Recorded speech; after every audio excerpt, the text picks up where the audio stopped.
இதய பிரச்சனைகளுக்கு தீர்வு காண முருகன் ஹாஸ்பிடல்ஸின் முருகன் ஹார்ட் ஃபவுண்டேஷன். இனி அனைத்து வித இதய பிரச்சனைகளுக்கும் வேர்ல்ட் கிளாஸ் ட்ரீட்மெண்ட்ஸ் உங்களுக்காக. முருகன் ஹார்ட் ஃபவுண்டேஷன், உங்கள் இருதயத்தின் நம்பிக்கை. அரசியல் விமர்சகர் திரு செந்தில்வேல் வந்திருக்கிறார்.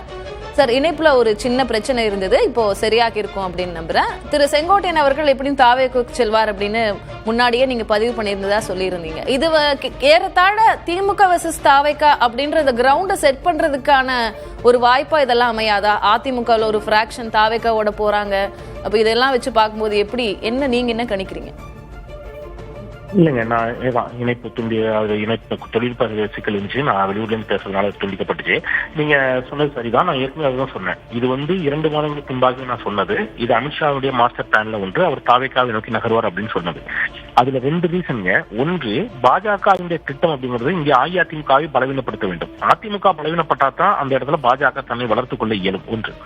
இன்னொன்று, திமுகவிற்கு செல்லக்கூடிய கிறிஸ்தவ இஸ்லாமிய வாக்குகளை கணிசமாக பிரிக்கிறது. அதன் மூலம் திமுகவை சற்றே பலவீனப்படுத்த முடியுமா அப்படிங்கிறது. அப்போ திமுகவை பலவீனப்படுத்தக்கூடிய ஒரு உத்தியாக விஜயை களப்பிறக்கிறார்கள். அதுல விஜயை சற்றே பலப்படுத்த வேண்டிய தேவை பாஜகவிற்கு இருக்கிறது. இன்னொரு பக்கம் அதிமுக பலவீனப்படுத்தி அந்த வாக்குகளையும் ஸ்பிளிட் பண்ணி துண்டாட வேண்டிய தேவை இருக்கிறது. இது எல்லாம் செய்கின்ற பட்சத்துல மட்டும்தான் பாஜக தன்னை 3வது பெரிய கட்சியாக இந்த சட்டமன்ற தேர்தலில் காட்ட முடியும். இந்த வார்த்தையும் நீங்க குறிச்சு வச்சுக்கோங்க. இந்த தேர்தல் முடிவுகளுக்கு பிறகு பாஜக இதை கிளைம் பண்ணும். நாங்க தான் 3வது பெரிய கட்சி அப்படிங்கிற இடத்தை நோக்கி நகர்வாங்க. அல்லது குறைந்தபட்சம் 4வது பெரிய கட்சிக்கும் 3வது பெரிய கட்சிக்கும் பெரிய வேறுபாடு இல்லைங்கிற இடத்துல நோக்கியாக நகர்வாங்க. சோ அதிமுகவிற்கு இணையான பலம் பொருந்திய கட்சியாக பாஜக தன்னை இந்த தேர்தலில் காட்டிக் கொண்டால் மட்டும்தான் 2031 அவர்கள் கூடுதல் இடங்களில் போட்டியிட முடியும். 2031 தமிழ்நாட்டில் ஆட்சி அமைப்பு தான் அவருடைய இலக்கு. அதை நோக்கி அவர்கள் நகர்வதற்கான ஒரு வேலை திட்டத்தினுடைய ஒரு பகுதி தான் இந்த செயல்பாடுகள் எல்லாம். இது செங்கோட்டையன் போய் அமித்ஷாவை சந்திச்சது, அவர் கோயிலுக்கு போறதா போய் சந்திச்சது. இதுல செங்கோட்டையன் மட்டும் இல்லைங்க, இந்த மொத்த திட்டங்களுக்கும் எடப்பாடி பழனிசாமியும் உடந்தை. எடப்பாடி பழனிசாமிக்கும் இது தெரிந்தேதான் நடக்கிறது. ஏன்னா இவர்கள் எல்லோரும் ஓரணியில் திரண்டால் நிச்சயமாக ஒரு வலிமையான கட்சியாக அதிமுக மாறும் என்பது எடப்பாடி பழனிசாமிக்கும் தெரியும், டிடிவி தினகரனுக்கும் தெரியும், செங்கோட்டையனுக்கும் தெரியும், ஓபிஎஸ்க்கும் தெரியும்.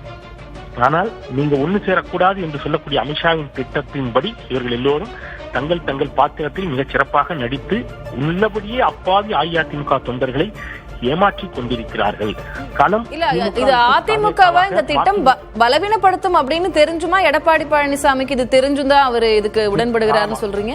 ஆமான்னு சொல்றேன். ஆமா, அதிமுகவை பலவீனப்பட்டாலும் பரவாயில்ல, அவருக்கு தான் சம்பாதித்ததை காப்பாற்றிக் கொள்ளக்கூடிய நெருக்கடி அவருக்கு இருக்குது. வருமான வரித்துறை, அமலாக்கத்துறை, சிபிஐ வழக்குகள் அனைத்தையும் காட்டி பாஜக அவருக்கு கடும் நெருக்கடியை கொடுக்கிறது. இதையும் நான் இன்னைக்கு சொல்லல, இதை தொடர்ச்சியா சொல்லிட்டு வரேன். இதை நோக்கித்தான் அவங்க நகர்றாங்க அப்படின்னு சொல்லிட்டு வரேன். சோ அந்த வழக்குகளுக்கு அஞ்சித்தான் இவர்கள் எல்லோரும் இதை செய்து கொண்டிருக்கிறார்கள் அப்படின்னு சொல்லி இப்பவும் நான் என்னுடைய சந்தேகத்தை நான் சொல்றேன். மேற்கு மாவட்டத்திலிருந்து செங்கோட்டையில தாவேக்கா பக்கம் தள்ளி இருக்கிறாங்க. தென் மாவட்டங்களில் இருந்து டிடிவி தினகரனையோ ஓபிஎஸ்ஸையோ தாவேக்காவுடன் கூட்டணியாக அவர்கள் போய் சேருவதற்கான ஒருவேளை அதற்கான முயற்சிகள் நடக்கக்கூடும். தமிழ்நாட்டிலே வடமாவட்டத்தில் இருக்கக்கூடிய சற்றே பலம் பொருந்திய ஒரு கட்சியினுடைய ஏதேனும் ஒரு பிரிவை தாவேக்காவை நோக்கி அவங்க பாஜக அனுப்பினாலும் ஆச்சரியம் இல்லை, அமித்ஷா அனுப்பினாலும் ஆச்சரியம் இல்லை. அது எந்த கட்சி அப்படிங்கிறது ஒருவேளை அதுக்கான ஒரு சின்ன வேலைகளையும் இப்ப பாஜக ஆரம்பிச்சிருக்கிறது அப்படிங்கிறது என்னுடைய யூகம். அது நடந்துச்சுன்னா அன்னைக்கு நம்ம அதையும் உறுதிப்படுத்திக்கலாம். அதிமுகவை பலப்படுத்துவதுதான் பாஜகவுடைய நோக்கம். அதனால இது அவர்களுடைய திட்டம், அவங்களுடைய பிளான் 2031 தான் அப்படின்னு சொல்லியிருக்கீங்க. இப்ப இன்றைக்கு இந்த நகர்வுகளை வச்சு பார்க்கும்போது திமுகவுக்கு இது ஒரு சின்ன நெருக்கடி இல்லையா? ஏன்னா தாவேக்கா பலப்படுது, ஒரு அதிமுகனுடைய ஒரு பிராக்ஷன் ஓட்டு தாவேக்கா இப்போ ஒருவேளை செங்கோட்டையன் போறாருன்னா அவங்களுக்கு எல்லாம் வருவதற்கான வாய்ப்பு இருக்கு. அதனால திமுகவுக்கு ஒரு நெருக்கடி இல்லையா அது சட்டமன்ற தேர்தல்ல? திமுகவுக்கு நெருக்கடி இல்ல. ஏன்னு கேட்டீங்கன்னா மொத்தமாக 40 விழுக்காடு திமுகவுக்கு எதிரான வாக்குகள் அப்படின்னு வச்சுக்கோங்க. அதை 3ஆக சிதறடிக்கிறது பாஜக, அல்லது 2ஆக சிதறடிக்கிறது. திமுக எதிர்ப்பு வாக்குகள் அஇஅதிமுக வசம் மட்டுமே இருந்துவிடக் கூடாது என்ற பாஜகவின் செயல் திட்டத்தால் பிரதானமான பாதிப்பு அப்படிங்கிறது அதிமுகவிற்கு தானே தவிர திமுகவிற்கு எந்த சிக்கலும் இல்லை. திமுகவை யாரோ ஒருத்தர் எதிர்க்க போறாங்க. அதிமுகவோ பாஜகவோ தாவேக்காவோ யாரோ ஒருத்தர் திமுகவுக்கு எதிராக இருக்கத்தான் போகிறார்கள். திமுகவிற்கு அதிமுக தான் தன்னுடைய எதிராக இருக்கணும் அப்படிங்கிற எந்த கட்டாயமும் இல்லை. பாஜக இருக்கலாம், தாவேக்கா இருக்கலாம், அவங்களுக்கு யாரோ ஒருத்தர் அவங்களை எதிர்க்க போறாங்க. அதை பற்றி அவர்களுக்கு அக்கறையும் கவலையும் கொள்ள வேண்டிய அவசியம் இல்லை. தங்கள் வாக்குகள் திமுகவிற்கு என்று வரக்கூடிய வாக்குகள் சிதறடிக்கப்பட்டால், பிரிந்து போனால் அது திமுகவிற்கு ஒரு கவலையை கொடுக்கலாம். அதற்கான முயற்சி தான் சிறுபான்மை மக்களுடைய வாக்குகளை பிரிப்பதற்கான ஒரு சின்ன முயற்சியை தாவேக்காவை வச்சு பாஜக செய்கிறது.